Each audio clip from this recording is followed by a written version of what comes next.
India जिसे वीरों की भूमि भी कहा जाता है, जिसका रीज़न ये है कि यहाँ ना जाने कितने वीर महावीर पैदा हुए हैं, जिनके कामों की वजह से आज भी उन्हें याद किया जाता है। दोस्तों, शिवाजी राजा भोसले, महाराणा प्रताप, सम्राट पृथ्वीराज चौहान और सम्राट अशोक दी ग्रेट इन्हीं में से एक हैं। दोस्तों, इन चारों को ही इंडियन हिस्ट्री के ग्रेट वॉरियर माने जाते हैं और इसीलिए इन चारों के बीच कंपैरिजन करा के ये देखेंगे कि इन चारों में से बेस्ट कौन है। सो दोस्तों, वीडियो को स्टार्ट करने से पहले एक छोटा सा डिस्क्लेमर। दोस्तों, ये वीडियो सब एंटरटेनमेंट और नॉलेज पर्पस के लिए बनाई गई है ताकि हम कंपैरिजन के थ्रू इन्हें और इनकी लाइफ के बारे में और डीपली जान सकें, ना कि किसी को वर्स्ट या बेस्ट साबित करने के लिए, क्योंकि इन सभी के लिए हमारे दिलों में सम्मान एक बराबर है।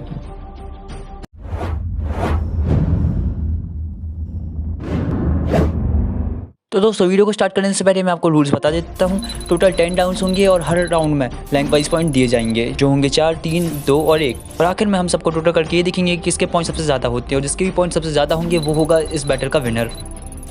तो दोस्तों, हमारा फर्स्ट पॉइंट ऑफ कंपेरिजन है लाइफ स्पेंड, यानी किसने अपनी लाइफ को सबसे ज़्यादा जिया। तो दोस्तों, इस पर सबसे पहले आते शिवाजी राजा भोसले, जिनका जन्म 19 फरवरी 1630 में पुणे में हुआ था और इनकी मृत्यु 1680 में हुई थी, जब ये 50 साल के थे। इसके बाद आते हैं महाराणा प्रताप, जिनका जन्म 9 मई 1540 में कुंभलगढ़ में हुआ। इनकी मृत्यु 1597 में, जब ये 57 साल के थे, तब हुई थी। इसके बाद आते हैं पृथ्वीराज चौहान, जिनका जन्म 1166 में गुजरात में हुआ था और इनकी मृत्यु 1192 में हुई थी, जब ये 26 साल के थे। इसके बाद आते हैं सम्राट अशोक दी ग्रेट, जिनका जन्म 304 BC में हुआ था और इनकी मृत्यु 232 BC में हुई थी, जब ये 72 साल के थे। तो इस कंपैरिजन पे नंबर 4 पे आते हैं पृथ्वीराज चौहान, नंबर 3 पे आते हैं शिवाजी और नंबर 2 पे आते हैं महाराणा प्रताप और नंबर 1 पे आते हैं सम्राट अशोक दी ग्रेट, क्योंकि इन्होंने सबसे ज़्यादा लाइफ जी, 72 साल। तो इस राउंड के विनर होते हैं सम्राट अशोक। तो हमारा सेकंड पॉइंट ऑफ कंपैरिजन है एक्सपेंशन ऑफ एम्पायर, यानी किसने अपने साम्राज्य का सबसे ज़्यादा विस्तार किया। इसमें सबसे पहले आते सम्राट अशोक, जिन्हें विरासत में पहले ही एक विशाल साम्राज्य मिला था जिसे संभालना बहुत मुश्किल था, पर उसके बाद भी उन्होंने इसे एक लंबे टाइम तक हैंडल किया। वैसे तो सम्राट अशोक ने मौर्य साम्राज्य का ज़्यादा विस्तार नहीं किया, पर इसका मतलब ये नहीं कि वो कर नहीं सकते थे। कालीन युद्ध के बाद सम्राट अशोक ने युद्ध को त्याग कर बुद्ध धर्म को अपना लिया था और एक शांत साम्राज्य की स्थापना करना अपना एम बना लिया था, वरना इनमें इतनी क्षमता थी कि विश्व विजेता भी बन सकते थे। इसके बाद आते पृथ्वीराज चौहान। इनका जब राज तिलक हुआ था तब ये दिल्ली और अजमेर के राजा बनाए गए थे। इन्होंने अपनी दम पे राजस्थान, हरियाणा, पंजाब, मध्य प्रदेश, उत्तर प्रदेश को जीतकर अपने साम्राज्य का विस्तार किया था। इसके बाद आते हैं महाराणा प्रताप, जो कि अपने राज तिलक के टाइम मेवाड़ के राजा बने थे, मगर मेवाड़ को उन्होंने हल्दी घाटी के युद्ध के बाद खो दिया। पर 1583 तक वो वेस्टर्न मेवाड़ को वापस लेने में कामयाब रहे, जिसमें देवर, आमेर, मडरिया, जावर और कुंभलगढ़ का किला शामिल है। इसके बाद आते शिवाजी राजा भोसले, जिन्हें वैसे तो विरासत में कोई साम्राज्य नहीं मिला था, पर इन्होंने अपनी दम पे मराठा साम्राज्य की स्थापना की और उसका विस्तार किया। तो इस राउंड पे नंबर 4 पे आते महाराणा प्रताप, नंबर 3 पे आते सम्राट अशोक, नंबर 2 पे आते पृथ्वीराज चौहान और नंबर 1 पे आते शिवाजी राजा भोसले। तो इस राउंड के विनर होते हैं शिवाजी राजा भोसले। इसके बाद हमारा थर्ड पॉइंट ऑफ कंपैरिजन है फिजिकल स्ट्रेंथ, यानी कि इन चारों में से कौन सबसे ज़्यादा फिजिकली स्ट्रॉन्ग था। इस पे सबसे पहले आते हैं महाराणा प्रताप, जो कि इंडिया के अब तक के टॉलेस्ट किंग के साथ साथ one of the strongest warrior in the country भी हैं। इनकी हाइट 7 फीट 5 इंचेस थी और जब ये जंग के लिए जाते थे तो 360 किलो का वेट कैरी करके जाते थे, जिसमें 80 किलो का भारा, 208 किलो की 2 तलवारें और 72 kg का आर्मर होता था। दोस्तों, आप उनकी ताकत का अंदाज़ा इस बात से लगा सकते हो कि जब हल्दी घाटी के युद्ध के टाइम बहलोल खान महाराणा प्रताप के सामने आया था, तब महाराणा प्रताप ने अपनी तलवार की एक ही वार से उसको उसके कवच और घोड़े के साथ 2 हिस्सों में बांट दिया था।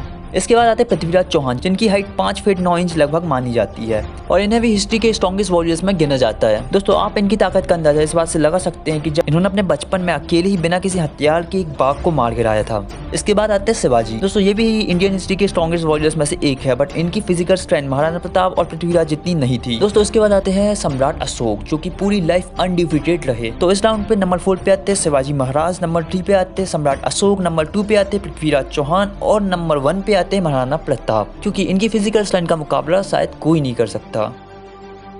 तो इसलिए इस राउंड के विनर होते हैं महाराणा प्रताप। तो इसके बाद हमारा फोर्थ पॉइंट ऑफ कंपैरिजन है कैरेक्टर और नेचर। तो इस पे सबसे पहले आते हैं शिवाजी महाराज, जो कि ब्रेवेस्ट, मोस्ट प्रोग्रेसिव और सेंसिबल रूलर भी कहे जाते हैं। दोस्तों, ये औरतों और महिलाओं का बहुत सम्मान करते थे और इनकी पर्सनैलिटी और कैरेक्टर दोनों ही बहुत ऊंचे थे। दोस्तों, इसके बाद आते हैं किंग अशोक, जिन्हें बहुत ही क्रूअल किंग के रूप में देखा जाता था कालीन युद्ध के पहले तक, क्योंकि उसके बाद उन्होंने अपने कैरेक्टर को पूरी तरह से बदलकर एक पीसफुल साम्राज्य की स्थापना करने में लग गए थे। इसके बाद आते हैं महाराणा प्रताप, जिन्हें लोग मेवाड़ी राजा के नाम से भी जानते थे और वो एक आइडियल किंग थे। वो अपने राज्य की देखभाल अपने बच्चों की तरह करते थे और अपनी मिट्टी के लिए मरने और मारने दोनों के लिए लिए तैयार रहते थे। इसके बाद आते हैं पृथ्वीराज चौहान, जिनके नेचर और एटीट्यूड में एक रियल राजपूत के सारे गुण मौजूद थे और हार मानने का मतलब तो जैसे इन्हें पता ही नहीं था। जब मोहम्मद गौरी ने इन्हें धोखे से पकड़कर बंदी बना लिया था, तब पृथ्वीराज को कई यातनाएं दी गई थी, यहाँ तक कि जलती हुई सलाखों से उनकी आंखें तक फोड़ दी गई, बट उन्होंने कभी भी हार नहीं मानी और मोहम्मद गौरी के सामने कभी अपना सिर नहीं झुकाया। तो इस राउंड पे नंबर 4 पे कोई नहीं आता, नंबर 3 पे आता सम्राट अशोक और नंबर 2 पे यहाँ पे 2 लोग आते हैं, वो है महाराणा प्रताप और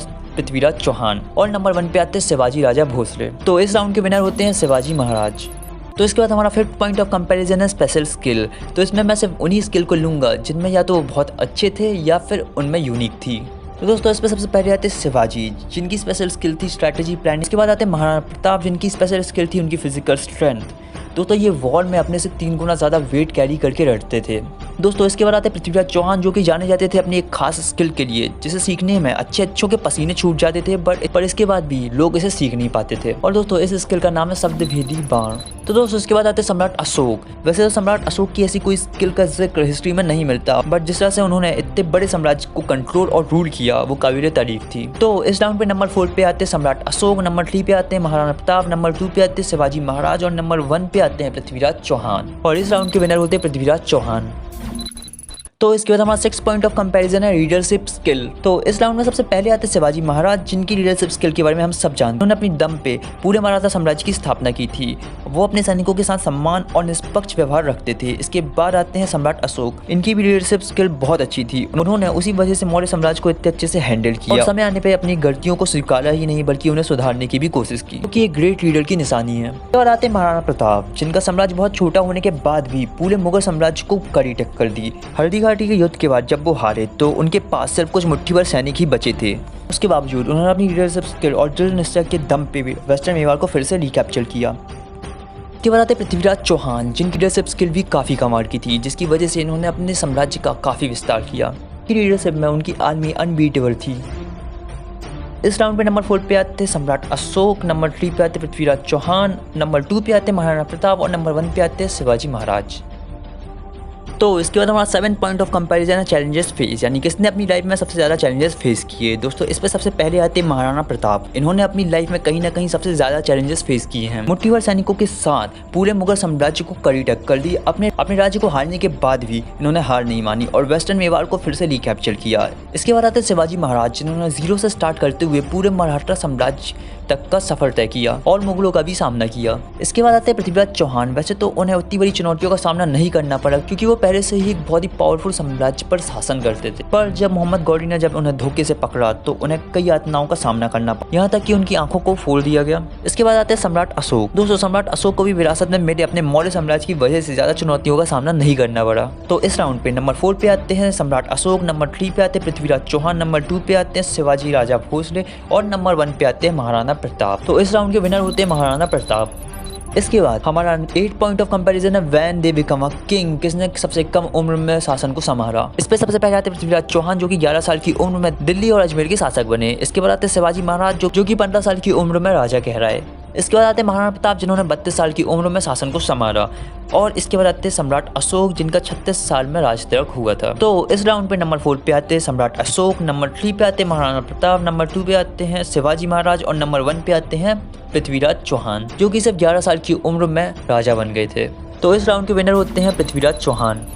तो दोस्तों इसके बाद हमारा 9th पॉइंट ऑफ कंपैरिजन है बैटल स्ट्रैटेजीज। तो इस राउंड का विनर वैसे तो ज़्यादातर लोग पहले से ही जानते होंगे। तो इस पे सबसे पहले आते शिवाजी महाराज, जिन्हें एक मिलिट्री जीनियस भी कहा जाता है। दोस्तों मुगलों से लड़ते समय भी ये जानते थे कि मुगल आर्मी उनकी सेना से गिनती में बहुत ज़्यादा और उनसे बेहतर वेपन से लैस है, इसलिए उन्होंने उन पे हमला करने के लिए गुरिल्ला वॉर टैक्टिक्स का यूज़ किया, जिसमें अचानक हमला करना, हिट एंड रन व छापेमारी शामिल है। इसके बाद आते हैं महाराणा। दोस्तों महाराणा प्रताप पहले ऐसे भारतीय राजा थे जिन्होंने संगठित रूप से गुरिल्ला युद्ध का प्रयोग किया। इसकी वजह से वो कम संख्या में होने के बावजूद भी मुगल सैनिकों पर भारी पड़ रहे थे। इसके बाद आते हैं पृथ्वीराज चौहान, जो कि सीधे युद्ध करने में बिलीव करते थे। गौली से उठ के टाइम भी वो आसपास के पड़ोसी राज्यों को इकट्ठा कर सीधे हमला किए थे। उन्होंने अपनी सेना में क्रॉसबो और एडवांस वेपन्स का यूज करके उसे और भी पावरफुल बना दिया था। इसके बाद आते सम्राट अशोक, उनके पास भी एक बहुत पावरफुल आर्मी थी, जिसमें 6 लाख पैदल सेना, 1,30,000 घुड़सवार, 9,000 हाथी, कई हजार रथ थे। इस आर्मी को 6 अलग-अलग बॉर्डरों से नियंत्रित किया जाता था। तो इस राउंड पे नंबर 4 पे आते हैं सम्राट अशोक, नंबर 3 पे आते हैं पृथ्वीराज चौहान, नंबर 2 पे आते हैं महाराणा और नंबर 1 पे आते हैं शिवाजी महाराज। तो इस राउंड के विनर होते हैं शिवाजी महाराज। दोस्तों अब आगे बढ़ने से पहले अगर आपको वीडियो पसंद आ रही है तो चैनल को सब्सक्राइब कर देना और वीडियो को लाइक करना मत भूलना। तो इसके बाद हमारा 10th पॉइंट ऑफ कंपैरिजन है इम्पैक्ट ऑफ इंडियन हिस्ट्री। तो दोस्तों इसमें सबसे पहले आते हैं शिवाजी महाराज, जो कि नींव कही जाते हैं मराठा साम्राज्य की। दोस्तों आज के टाइम में पूरे महाराष्ट्र में इन्हें एक हीरो के तौर पे देखा जाता है। पूरे इंडिया में इन्होंने अपनी एक अलग ही छाप छोड़ी हुई है। दोस्तों इसके बाद आते हैं सम्राट अशोक। दोस्तों सम्राट अशोक ने न कि सिर्फ हमारे दिलों में बल्कि इंडिया के झंडे पर भी अपनी छाप छोड़ी हुई है। तिरंगे के बीच में लगा हुआ अशोक चक्र इन्हीं की देन है। दोस्तों ये इंडियन हिस्ट्री के ऐसे पहले राजा थे जिन्होंने न कि सिर्फ अपने राज्य के लोगों की बल्कि जानवरों की तकलीफों को भी समझा और उनके लिए हॉस्पिटल बनवाए।